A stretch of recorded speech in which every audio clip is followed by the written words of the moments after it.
बिस्मिल्लाहिर्रहमानिर्रहीम। अस्सलाम वालेकुम स्टूडेंट्स। आप बीएस मैथमेटिक्स के कोर्स वेक्टर्स एंड मैकेनिक्स का लेक्चर नंबर 8 देख रहे हैं।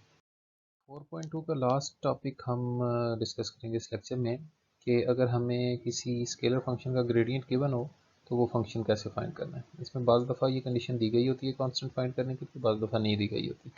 तो ये 3 टाइप के क्वेश्चंस हैं, ये तीनों हम इंशाल्लाह डिस्कस करेंगे। सबसे पहले देखें, ये जो प्रॉब्लम है इसमें हमें ग्रेडियंट वेक्टर दिया गया है ये। तो डेल फाई का फार्मूला होता है del phi by del x, del phi by del y और del phi by del z into i j के।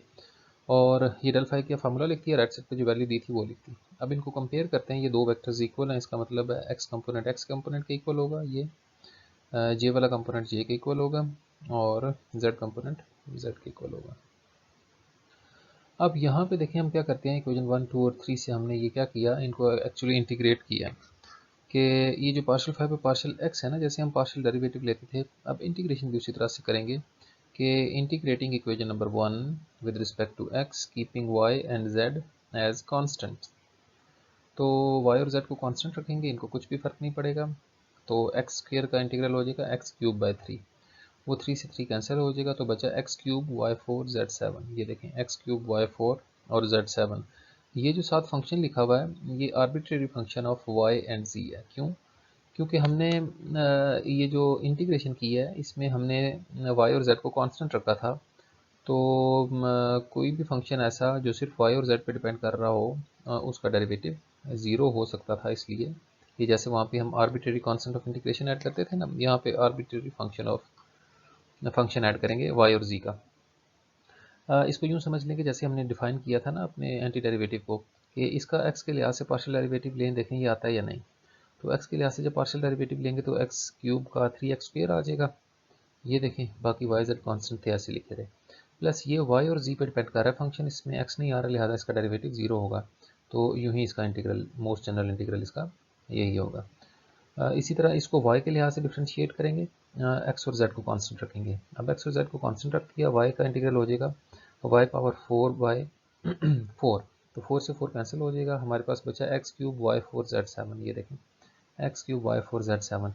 अब इस दफ़ा हमने x और z को कांस्टेंट रखा था, तो x और z का फंक्शन साथ ऐड करना पड़ेगा, आर्बिट्रेरी फंक्शन। फिर ये इसको z के लिहाज से इंटीग्रेट करेंगे, keeping x and y constant. तो एक्स और वाई को कांस्टेंट रखेंगे, जेड का इंटीग्रल आएगा जेड पावर 7 बाई 7। वो 7 डिनोमिनेटर वाला यहाँ से कैंसिल हो जाएगा, एक्स क्यूब वाई 4 जेड 7 बच जाएगा। अब यहाँ पे एक्स और वाई को कांस्टेंट रखा था तो उसका फंक्शन ऐड करेंगे। अब देखें ये फाई की वैल्यूज आई तो हैं हमारे पास, लेकिन साथ ही आर्बिट्रेरी फंक्शंस ऐड हुए हैं। तो इनको देखें कि फ्रॉम 4 एंड 5, देखें ये दोनों फाई की वैल्यूज है ना, इक्वेशन 4 में भी और इक्वेशन 5 में भी।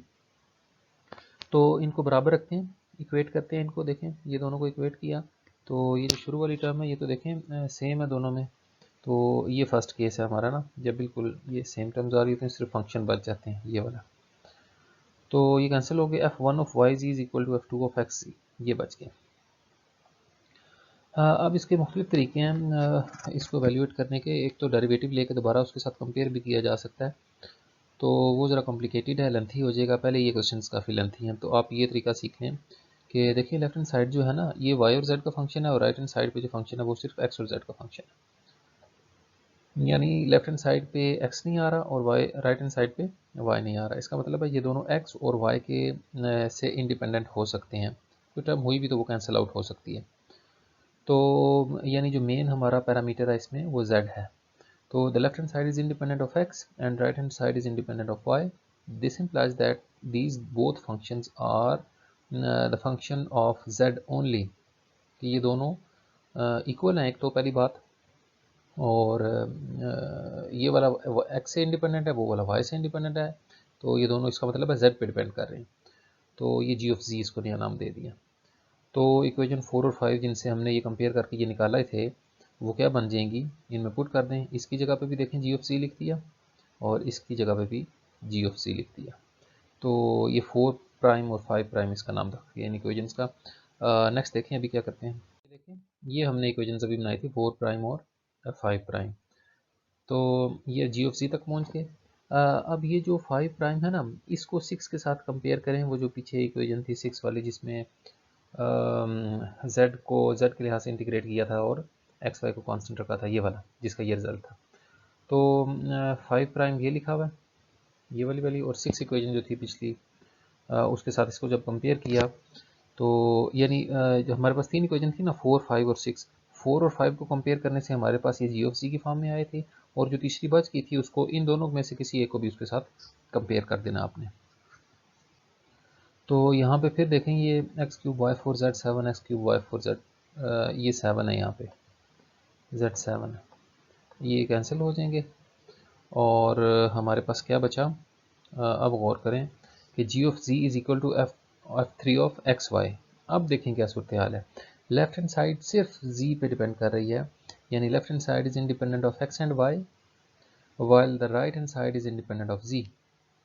यानी लेफ्ट हैंड साइड में एक्स वाई के बगैर गुजारा हो रहा है, राइट हैंड साइड पे जेड के बगैर गुजारा और हैं ये दोनों इक्वल। इसका मतलब है ये एक्चुअली ना जेड पे डिपेंडेंट है, ना एक्स पे, ना वाई पे, ये एक्चुअली कांस्टेंट है।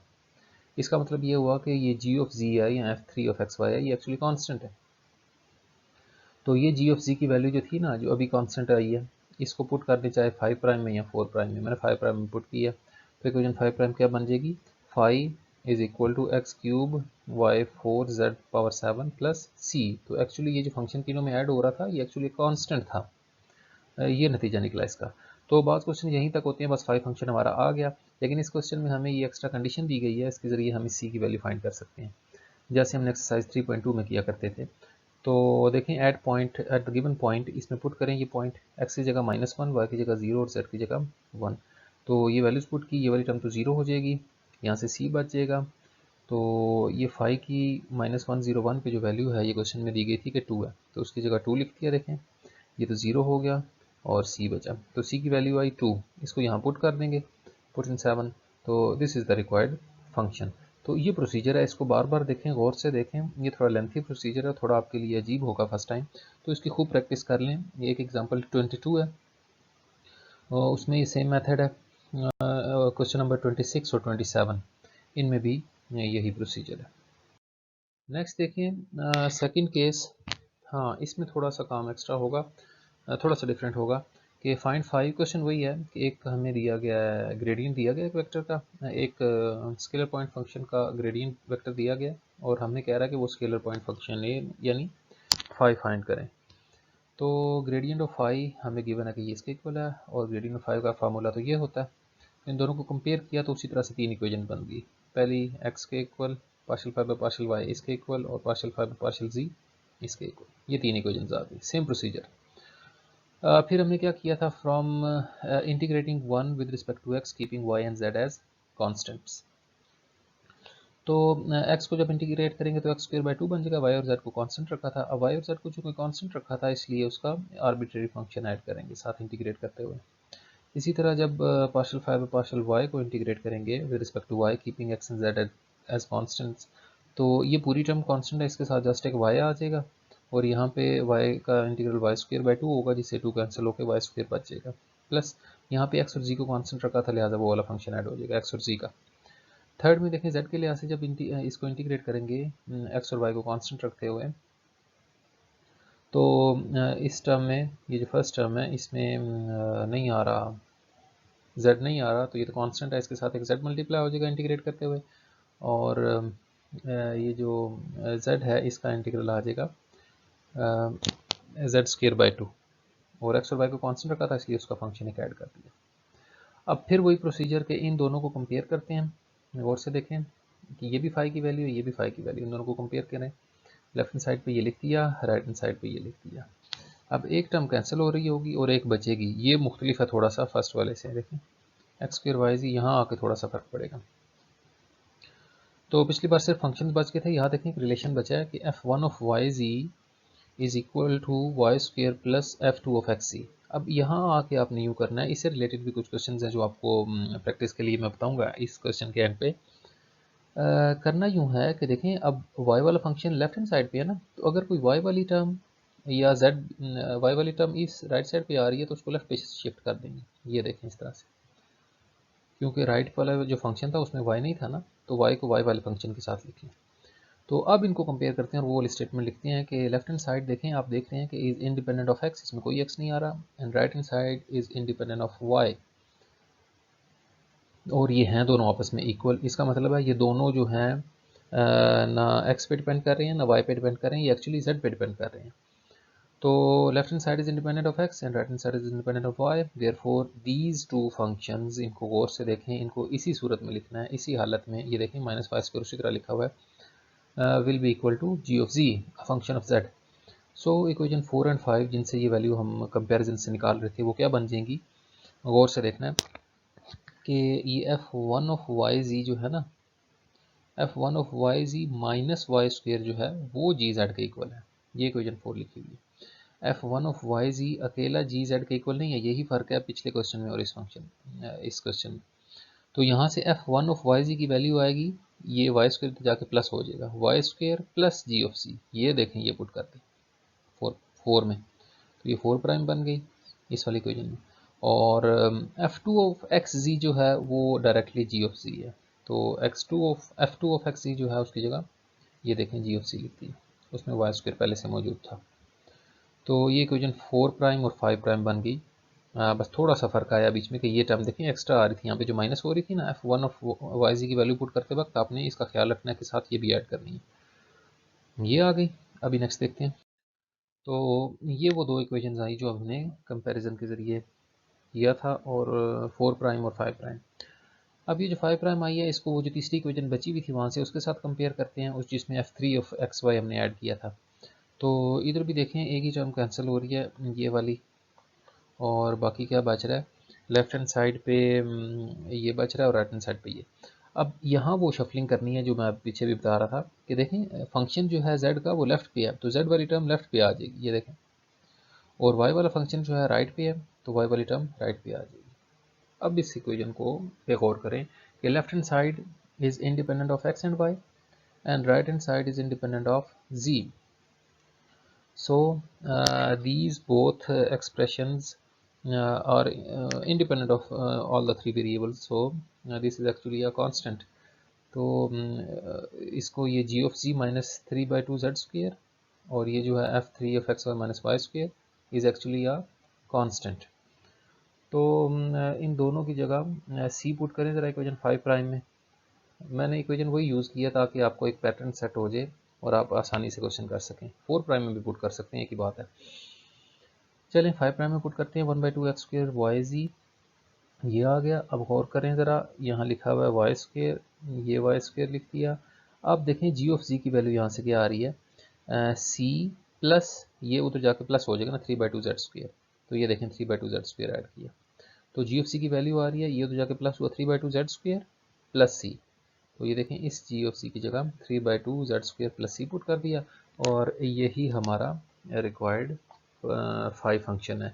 इसमें हमें एक्स्ट्रा वैल्यू नहीं दी हुई थी, इसलिए हमें सी की वैल्यू नहीं निकाल सकते। इसको देखते हुए आपने क्वेश्चन नंबर 23 और 24 कर लेने हैं। तो इन क्वेश्चंस की जो लास्ट टाइप है उसमें होता यूँ है कि जो ग्रेडियंट वेक्टर है वो आर की फॉर्म में दे दिया जाता है। तो आर की फॉर्म में भी दिया जाता है फंक्शन, और हमें ग्रेडियंट दिया जाता है और कहा जाता है कि 5 फंक्शन फाइंड करें। तो आर आप जानते हैं एक्स आई प्लस वाई जे प्लस जेड के इक्वल है, ये 2 दफ़ा आर लिखा गया, इसके इग्नोर करें। और इधर से आर का मैग्नीट्यूड क्या होगा, square root of x square plus y square plus z square. तो हमें डेल फाई इस दफ़ा इसके इक्वल दिया गया 2r4 इंटू आर। तो हमने क्या किया कि इसको ना ये जो है डेल फाई का फार्मूला पुट किया, और राइट हैंड साइड पे देखें ये 2r4 इंटू वेक्टर आर की वैल्यू पुट कर दी, और ये जो 2r4 है इसको अंदर मल्टीप्लाई कर दिया हर कंपोनेंट के साथ। अब इसको कंपेयर कर लेते हैं जैसे हर क्वेश्चन में हमने किया। तो पार्शियल 5 बाई पार्शियल एक्स किसके इक्वल आएगा, ये गौर से देखें 2x into r power 4, r की वैल्यू ये थी, साथ साथ एक्चुअली सिंप्लीफाई करते जा रहे हैं। तो आर की वैल्यू इंटू पावर 4, आर की जगह उसकी वैल्यू डाल दिया, फिर y वाला y के इक्वल रखा, इसके इक्वल रखा 2y आर पावर 4, 2y ये देखें आर पावर 4, इसी तरह z वाला 2z आर पावर 4 के इक्वल आएगा इस कंपोनेंट के, और ये 4 पावर स्क्वायर रूट से कैंसिल होकर पावर 2 बच जाएगी, ये देखें सब पे पावर 2 आ गई। ये हमारी इक्वेशन 1, 2 और 3 आ गई। तो इनको हम इंटीग्रेट करते होते थे ना, यहाँ भी ऐसे ही करेंगे। Integrating 1 with respect to x keeping Y and Z as constant. तो देखें इसको इंटीग्रेट कर दिया with respect to x, y और जेड को समझें कि कांस्टेंट है। तो यहाँ पे देखें ये जो अंदर फंक्शन लिखा हुआ है इसका एक्स के लिहाज से डेरिवेटिव लें अगर पार्शियल डेरिवेटिव, तो वो 2x बनेगा ना, तो वो साथ मौजूद है, तो पावर रूल अप्लाई हो जाएगा, फंक्शन पावर डेरिवेटिव, पावर में एक ऐड किया और उसी से डिवाइड कर दिया। अब क्योंकि y और z को कांस्टेंट रखा था इस वजह से उसका एक आर्बिट्रेरी फंक्शन साथ ऐड करना पड़ेगा। सिमिलरली y वाले को जब y के लिहाज से इंटीग्रेट करेंगे तो ये अंदर वाले का डेरिवेटिव 2y बनेगा और वो बाहर मौजूद है, तो पावर रूल यहाँ भी अप्लाई हो जाएगा। प्लस अब x और z को कांस्टेंट रखा था तो उसका फंक्शन ऐड करना पड़ेगा। इसी तरह z वाले के साथ भी करेंगे, उधर x और y का फंक्शन ऐड करना पड़ेगा। देखें उसका derivative with respect to z मौजूद है। तो ये तीन इक्वेशन आ गई 4, 5 और 6। अब इनके साथ फिर वही काम करेंगे कि इन दोनों को 4 और 5 को कंपेयर करेंगे, वहाँ से इनको थोड़ा सा स्पेसिफाई हो जाएगी हमें किसी हद तक वैल्यू, फिर उसको 6 के साथ कंपेयर करेंगे। सेम प्रोसीजर देखें। तो ये देखें इक्वेशन 4, 5 और 6 जो भी हमने फाइंड की इंटीग्रेट करके, तो 5 की ये तीन पॉसिबल वैल्यूज़ आ रही हैं, लेकिन बीच में आर्बिट्रेरी फंक्शंस हैं, अभी एग्जैक्ट वैल्यू फाइंड नहीं हुई। तो पहले 4 और 5 को कंपेयर करते हैं जैसे हमने हर क्वेश्चन में किया। तो ये देखें फर्स्ट वाली टर्म जो है ये केस 1 वाला क्वेश्चन है, बस जस्ट इस वजह से मैंने किया कि इसमें आर आ रहा था। तो ये देखें ये कैंसिल हो जाएगा और ये फर्स्ट फंक्शन जो है सेकंड फंक्शन के इक्वल आ जाएगा। f1 of y z will be equal to f2 of x z. अब and left hand side is independent of x and right hand side is independent of y, so both of this function will be dependent on the variable z। ये देखें इनको नया नाम दे दिया जी of सी।